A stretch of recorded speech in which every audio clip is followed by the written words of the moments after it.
Assalamualaikum warahmatullahi wabarakatuh. Jumpa lagi dengan Arsa. Pada kesempatan kali ini kita masih akan membahas tentang sejarah, yaitu sistem dan struktur politik ekonomi pada masa Orde Baru, yaitu pada tahun 1966 sampai tahun 1998. Namun sebelumnya kita ikuti PowerPoint sebagai berikut. Sistem dan struktur politik ekonomi Indonesia masa Orde Baru tahun 1966 sampai 1998. Masa transisi yaitu tahun 1966 sampai tahun 1967.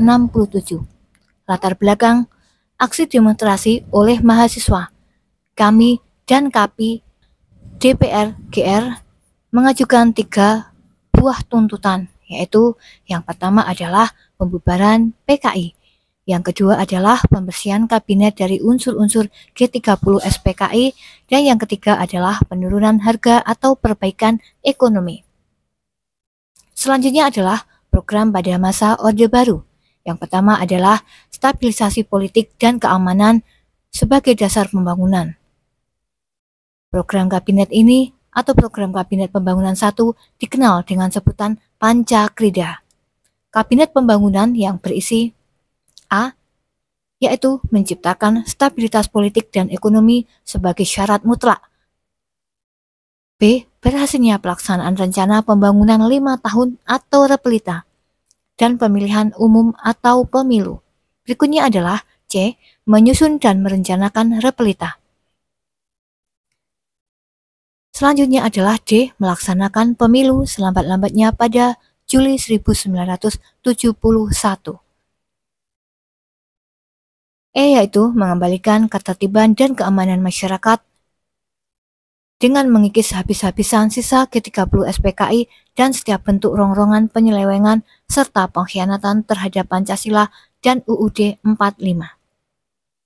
Selanjutnya adalah G. Melanjutkan penyempurnaan dan pembersihan secara menyeluruh aparatur negara baik di pusat maupun di daerah dari unsur-unsur komunisme. Program berikutnya adalah kedua, yaitu penyederhanaan partai. Yang pertama adalah Golkar, PPP, PDI. Juga adanya yang ketiga, trilogi pembangunan. Trilogi pembangunan terdiri dari stabilitas nasional yang sehat dan dinamis. Yang kedua adalah pertumbuhan ekonomi yang cukup tinggi, dan yang ketiga adalah penerapan pembangunan dan hasil-hasilnya menciptakan keadilan sosial bagi seluruh rakyat Indonesia. Yang keempat adalah stabilisasi penyeragaman. Yang kelima, penerapan dui fungsi ABRI. Yang keenam, rehabilitasi ekonomi Orde Baru. Yang ketujuh, pertanian, surplus, padi, pendidikan, GNOTA, SD Impres, wajib belajar 6 tahun. Berikutnya adalah KB dan Posyandu, dan yang ke-9 adalah integrasi Timur-Timur. Nah, setelah kita menyimak dari sistem dan struktur politik ekonomi pada masa Indonesia, yaitu masa Orde Baru, kita bahas sebentar tentang masa Orde Baru.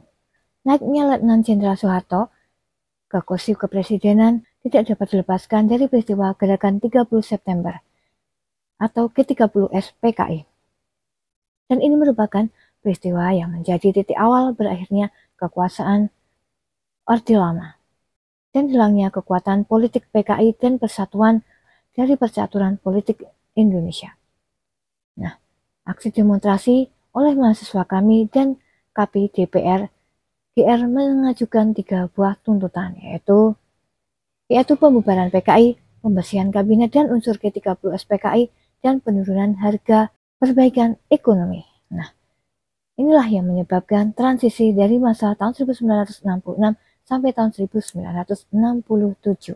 Nah, dengan adanya surat perintah 11 Maret, pada tanggal 12 Maret 1967, Jenderal Soeharto dilantik menjadi presiden oleh Ketua MPR Jenderal Abdul Haris Nasution. Setelah setahun menjabat presiden, Soeharto dilantik menjadi presiden pada tanggal 27 Maret 1968 dalam sidang 5 MPRS melalui TAP MPR tahun 1968. Soeharto dikukuhkan sebagai Presiden Republik Indonesia hingga terpilih presiden oleh MPR hasil pemilu. Setelah menjabat jadi presiden, program-program Orde Baru sangatlah banyak, ada berbagai macam program, yaitu stabilitas politik karena saat itu keamanan politiknya belum stabil, maka diperlukan penstabilan. Juga adanya repelita, yaitu pembangunan 5 tahun secara bertahap. Juga ada namanya pemilu. Saat itu pemilu dilaksanakan selambatnya pada tanggal atau bulan Juli tahun 1971.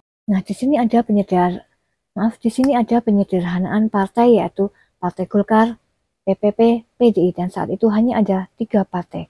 Berikutnya juga ada program trilogis pembangunan, yaitu 3 pembangunan dengan stabilitas nasional yang sehat dan dinamis, pertumbuhan ekonomi yang cukup tinggi, serta pemerataan pembangunan dan hasilnya. Ini tujuannya adalah untuk memperatakan pembangunan di seluruh rakyat Indonesia dari Sabang sampai Merauke sehingga terjadi pembangunan yang rata. Berikutnya juga ada stabilisasi penyeragaman. Apa itu yang dimaksud dengan stabilisasi penyeragaman? Stabilisasi penyeragaman adalah Eka Prasetya bagi ikrar tersebut. Presiden Soeharto mengajukan nama Eka Prasetya Pancakarsa dengan maksud menegaskan bahwa menyusun pedoman penghayatan dan pengamalan Pancasila atau P4 dipandang sebagai janji yang teguh, konsisten, dan kukuh untuk mewujudkan 5 cita-cita, yaitu bertakwa kepada Tuhan Yang Maha Esa, mencintai sesama manusia, mencintai tanah air, di atas kepentingan pribadi, demokratisasi, patuh dan putusan rakyat yang sah, juga suka menolong orang lain, sehingga dapat meningkatkan kemampuan orang lain. Selain itu juga ada penerapan Dwi Fungsi ABRI, yang fungsi ABRI sebagai Panglima TNI, keamanan juga berfungsi sebagai politik. Berikutnya juga ada rehabilitasi ekonomi Orde Baru. Di sini banyak peningkatan sekali karena saat itu Indonesia mengalami surplus beras bagi para petani karena saat itu subsidi bagi petani sangatlah banyak. Juga ada NOTA atau Gerakan Nasional Orang Tua Asuh, atau ini juga bisa disebut beasiswa. Juga ada Inpres, di mana-mana banyak, setiap daerah, setiap dusun itu ada yang namanya desa Inpres. Juga diterapkan wajib belajar 6 tahun bagi setiap siswa atau bagi setiap anak, belajar wajib 6 tahun. Selain itu juga ada program KB, juga ada posyandu. Selain itu ada integrasi Timur-Timur. Integrasi Timur-Timur ini masuk ke dalam wilayah NKRI, tidak lepas yaitu adanya perang dingin di mana konstelasi geopolitik kawasan Asia Tenggara jadi berebutan pengaruh 2 blok yang saling bersaing, yaitu blok Barat dan blok Timur. Blok Barat yaitu Amerika dan blok Timur adalah Uni Soviet. Di Timur-Timur muncullah 3 partai politik besar yang memanfaatkan kebebasan yang diberikan oleh pemerintahan Portugal, yaitu Unico Demokrasi Timor-Leste atau UDT, Persatuan Demokratik Rakyat Timor, yang ingin merdeka secara bertahap. Untuk tahap awal, UDT menginginkan Timor-Timor menjadi negara bagian dari Portugal. Berikutnya adalah Frente Revolucionário de Timor, Leste Independent Fretilin Front Revolusional Kemerdekaan Timur-Timur atau komunis. Berikutnya juga ada Demokrasi Populer Rakyat Timur yang ingin bergabung dengan Indonesia. Konflik berupa perang saudara atas keinginan bergabung, maka atas permintaan rakyat ingin bergabung dengan Indonesia. Dan operasi ini diam-diam didukung oleh Amerika Serikat yang tidak ingin pemerintah komunis berdiri di Timur-Timur. Indonesia masuk ke wilayah Timur-Timur yaitu sesuai dengan Undang-Undang Nomor 7 Tahun 1976 tentang pengesahan pernyataan Timur-Timur yang masuk ke negara NKRI.